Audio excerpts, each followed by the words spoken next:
Welcome back to my NR tutorial centre. প্রিয় ছোট ছোট শিক্ষার্থী বন্ধুরা, আজকে তোমাদের সামনে আমি টেন্সের দ্বিতীয় পার্ট নিয়ে আলোচনা করছি। এর আগের ভিডিওতে আমি টেন্সের ডেফিনেশন, টেন্সের বৈশিষ্ট্য, সংজ্ঞা এই সমস্ত বিষয় নিয়ে আলোচনা করেছি এবং প্রেজেন্ট ইনডিফিনাইট এবং প্রেজেন্ট কন্টিনিউয়াস টেন্স এই দুটো টেন্সের একদম এ টু জেড বিস্তারিত আলোচনা করেছি। আজকের পার্টে আমি প্রেজেন্ট পারফেক্ট এবং প্রেজেন্ট পারফেক্ট কন্টিনিউয়াস এই দুটো টেন্স নিয়ে আলোচনা করছি। তোমাদের কাছে অনুরোধ রইল, তোমরা আমার এই আলোচনা প্রথম থেকে নিয়ে শেষ পর্যন্ত দেখবে, তাহলে প্রেজেন্ট পারফেক্ট এবং প্রেজেন্ট পারফেক্ট কন্টিনিউয়াস এই দুটো টেন্স নিয়ে তোমাদের মনের মধ্যে কোনো কনফিউশন থাকবে না। তোমরা সমস্ত রকম উদাহরণ এবং সমস্ত রকম বৈশিষ্ট্য এবং সমস্ত রকম নিয়ম কানুন, মানে সমস্ত রকম এ টু জেড আলোচনা তোমার আজকের ভিডিওতে পেয়ে যাবে। তো তোমাদের প্রত্যেককে বলবো, তোমরা আমার এই চ্যানেলটিকে সাবস্ক্রাইব করবে এবং পাশে থাকা বেল আইকন বাজিয়ে অল নোটিফিকেশন অন করে রাখবে, যাতে এই ধরনের গুরুত্বপূর্ণ ভিডিও সর্বপ্রথম তোমার মোবাইলে পৌঁছে যায়। তো চলো আজকের আলোচনা শুরু করি। শুরু করছি present perfect tense. Present perfect টেন্সের বাংলা হচ্ছে পুরাঘটিত বর্তমান কাল, অর্থাৎ কোনো কাজ এইমাত্র শেষ হয়েছে যার ফল বর্তমান আছে, এরূপ বোঝালে ভার্বের যে রূপের পরিবর্তন হয় তাকে বলা হয় প্রেজেন্ট পারফেক্ট টেন্স। এই প্রেজেন্ট পারফেক্ট টেন্সের গঠনটা হচ্ছে সাবজেক্ট সাবজেক্ট প্লাস হ্যাজ কিংবা হ্যাভ, তারপরে ভার্ব থ্রি, তারপর হচ্ছে এখানটায় অবজেক্ট। তাহলে সাবজেক্ট, তারপরে সাবজেক্ট প্লাস হ্যাজ কিংবা হ্যাভ, তারপরে ভার্ব থ্রি, তারপরে অবজেক্ট। ভার্ব থ্রি বলতে আমরা প্রেজেন্ট পারফেক্ট মানে পাস্ট পার্টিসিপল ফর্ম, ভার্বের যে পাস্ট পার্টিসিপল ফর্ম হয় সেই পাস্ট পার্টিসিপল ফর্মকে আমরা মনে করি ভার্ব থ্রি। তাহলে সাবজেক্ট প্লাস হ্যাজ প্লাস মানে oblique have plus V three, তারপরে হচ্ছে অবজেক্ট। এ হচ্ছে প্রেজেন্ট পারফেক্ট টেন্সের গঠন। একটা উদাহরণ নিলে আমরা বলতে পারি যে আমি ভাত খেয়েছি, মানে আমার ভাত খাওয়াটা কিছুক্ষণ আগে সম্পূর্ণ হয়েছে এবং তার ফল বর্তমান আছে। এক্ষেত্রে যে ভার্বের যে পরিবর্তন, সেই পরিবর্তনটাই হচ্ছে প্রেজেন্ট পারফেক্ট টেন্স। তারপরে সে চিঠি লিখিয়াছে, সে চিঠি লিখিয়াছে, he has written a letter. আমি ভাত খেয়েছি, আই হ্যাভ ইটেন রাইস। তারপর সে বাজারে গিয়েছে, he has gone to market, সে বাজারে গিয়েছে। তারা একটা বাঘ মেরেছে, তাহলে কি হবে? They have killed a tiger. এগুলো হচ্ছে সবটাই হচ্ছে প্রেজেন্ট পারফেক্ট টেন্সের উদাহরণ। তাহলে এই প্রেজেন্ট পারফেক্ট টেন্সকে উদাহরণ হিসাবে আমরা লিখতে পারি, যেমন he has written a letter, he has written a letter. তারপরে আরো লিখতে পারি I have seen a tiger, আমি একটি বাঘ দেখিয়াছি। তাহলে এই যে সাবজেক্ট মানে হি এবং আই, তারপরে হ্যাজ বসছে এবং তারপরে হ্যাভ বসছে। তাহলে হ্যাভ এর ব্যবহারটা এই প্রসঙ্গে একটু বলে রাখি। ব্যাপারটা হচ্ছে ফার্স্ট পার্সন যেমন আই, তারপরে সেকেন্ড পার্সন উই, আই এবং উই এর পরে সবসময় কি হয়? হ্যাভ বসে। এবং থার্ড পার্সন সিঙ্গুলার নাম্বারের ক্ষেত্রে যদি প্লুরাল হয় তাহলে সেক্ষেত্রেও হ্যাভ বসে। যেমন দেটা হচ্ছে থার্ড পার্সন, কিন্তু এটা হচ্ছে প্লুরাল ফর্ম, সেই জন্য দের পরে সবসময় কি হবে? হ্যাভ হবে। যেমন দে হ্যাভ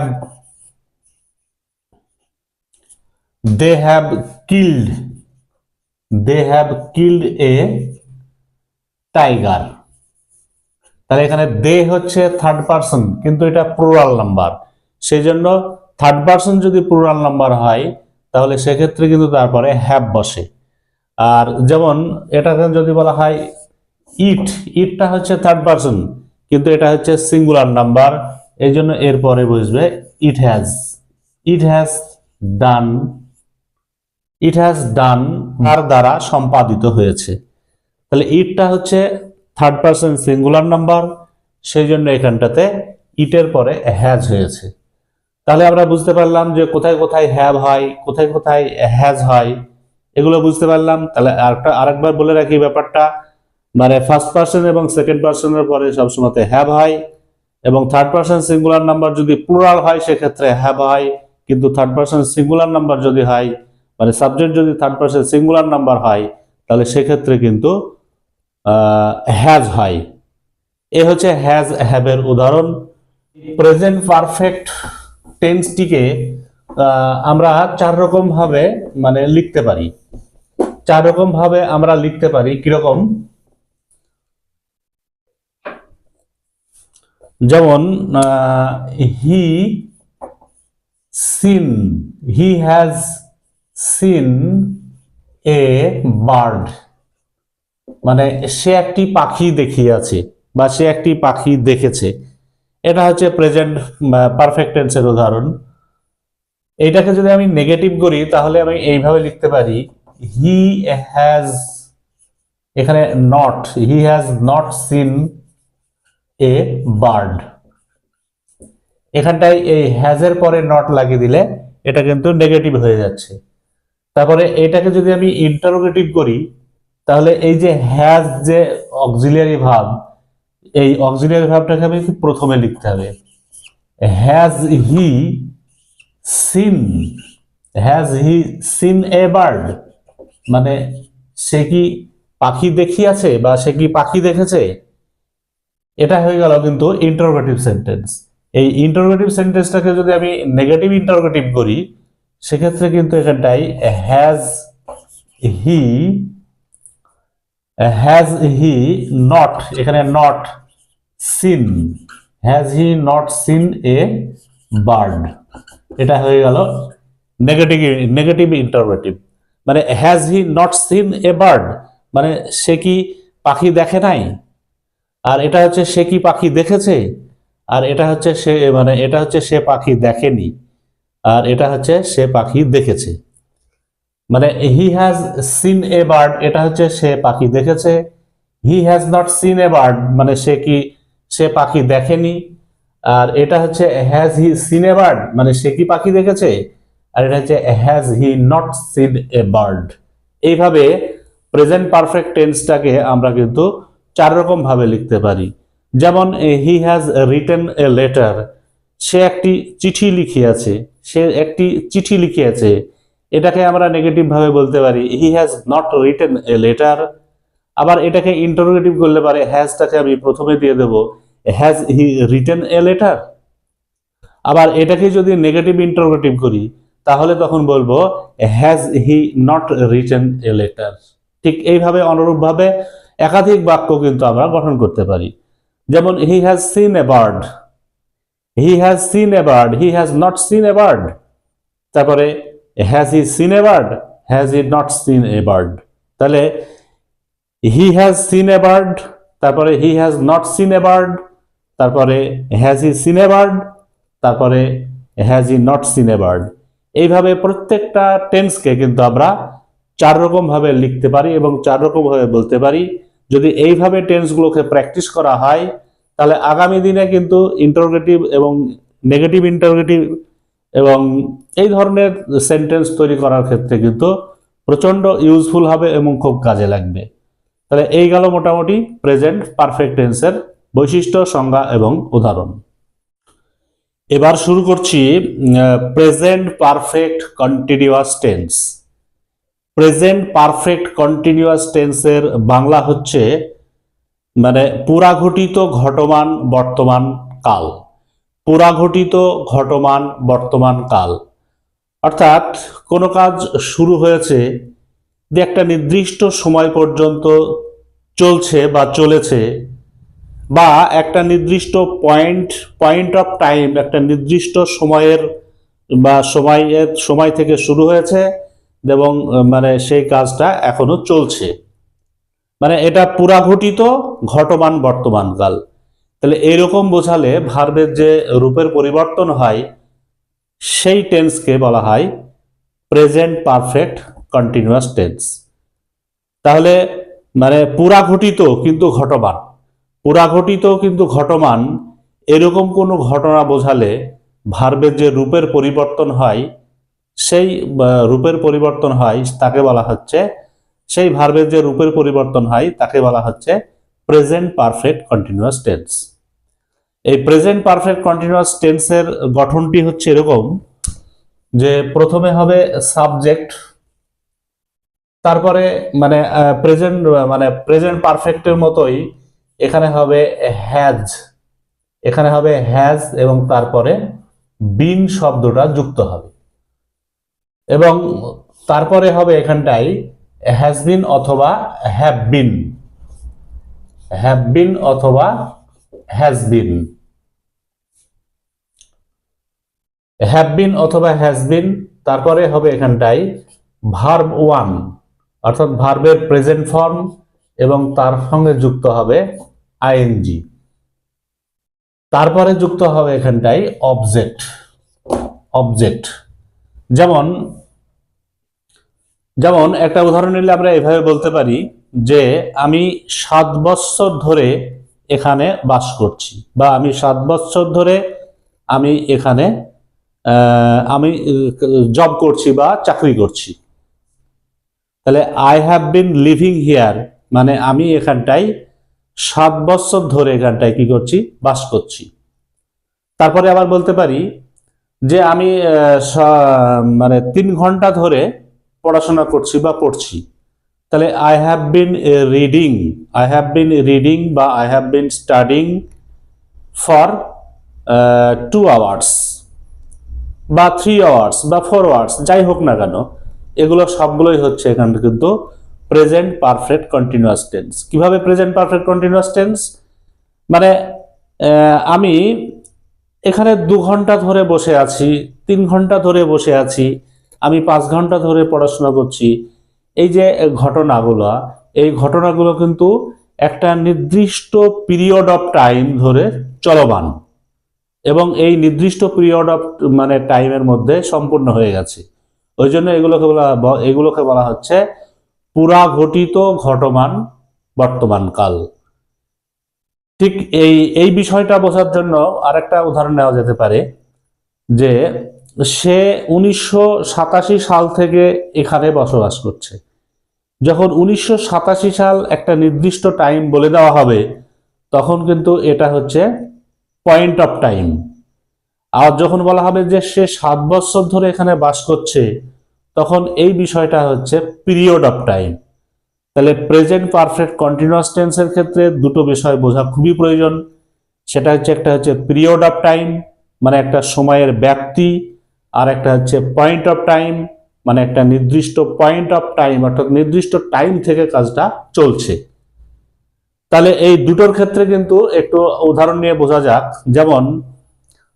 যেমন আমি বলতে পারি আমি এখানে মানে 6 ঘন্টা ধরে বসে আছি। তাহলে আই হ্যাভ বিন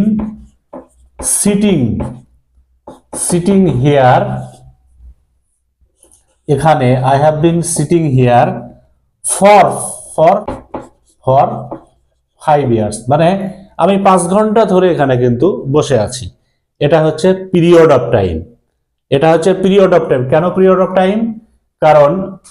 কারণ এখানে এই যে সময়ের ব্যাপ্তি, সেই সময়ের ব্যাপ্তি এখানে বোঝানো হয়েছে।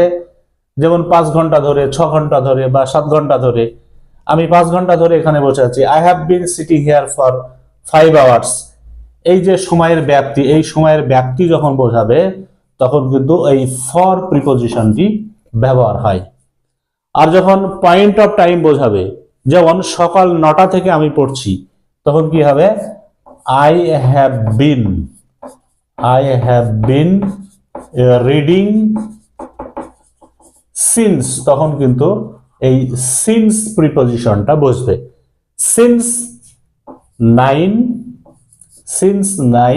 AM মানে সকাল 9টা থেকে আমি পড়াশোনা করছি। এটা হচ্ছে পয়েন্ট অফ টাইম। আর আগেরটা হচ্ছে period of time. I have been living here for 7 years. তারপরে I have been reading for 2 hours. এই সমস্ত সেন্টেন্সগুলো হচ্ছে পয়েন্ট অফ টাইম, মানে পিরিয়ড অফ টাইম। আর 1985 সাল থেকে আমি এখানে বসবাস করছি, বা সকাল 9টা থেকে আমি পড়াশোনা করছি, বা সকাল 9টা থেকে বা দুপুর থেকে আমি এখানটাতে বসে আছি, এগুলো হচ্ছে পয়েন্ট অফ টাইম। যেমন I have been living here since 1985। আমি 1985 সাল থেকে এখানে বসবাস করছি। তাহলে পিরিয়ড অফ টাইম বোঝালে ফর বসে, এবং পয়েন্ট অফ টাইম বোঝালে পরে সিন্স বসে। তো আগের সেন্টেন্স, মানে আগের টেন্সটার মতো এটাকেও আমরা চারটে ভাবে আমরা লিখতে পারি। একটা হচ্ছে মানে অ্যাফার্মেটিভ সেন্টেন্স, একটা নেগেটিভ সেন্টেন্স, একটা হচ্ছে ইন্টারোগেটিভ সেন্টেন্স, আর একটা হচ্ছে নেগেটিভ ইন্টারোগেটিভ সেন্টেন্স। তো বিষয়টা একটু বুঝে নেওয়া যাক। যেমন যদি লেখা যায় যে I have been doing it, I have been doing ইট। এটাকে যদি আমি নেগেটিভ করি তাহলে লিখতে হবে I have not been doing it, I have not been doing it। এবং এটাকে যদি ইন্টারোগেটিভ করা হয় তাহলে লিখতে হবে, প্রথমে হ্যাভ নিয়ে আসতে হবে auxiliary ভার্বটা, have I been doing it। এটা হয়ে গেল ইন্টারোগেটিভ সেন্টেন্স। তারপরে এটাকে যদি আমি নেগেটিভ ইন্টারোগেটিভ করি তখন লিখতে হবে have I not been doing it. তাহলে এখানে এটা হয়ে গেল নেগেটিভ ইন্টারোগেটিভ। তাহলে I have been doing it, I have not been doing it, তারপরে have I been doing it, আর একটা হচ্ছে have I not been doing it. মানে এইভাবে কিন্তু একাধিক সেন্টেন্স আমরা বলতে পারি। যেমন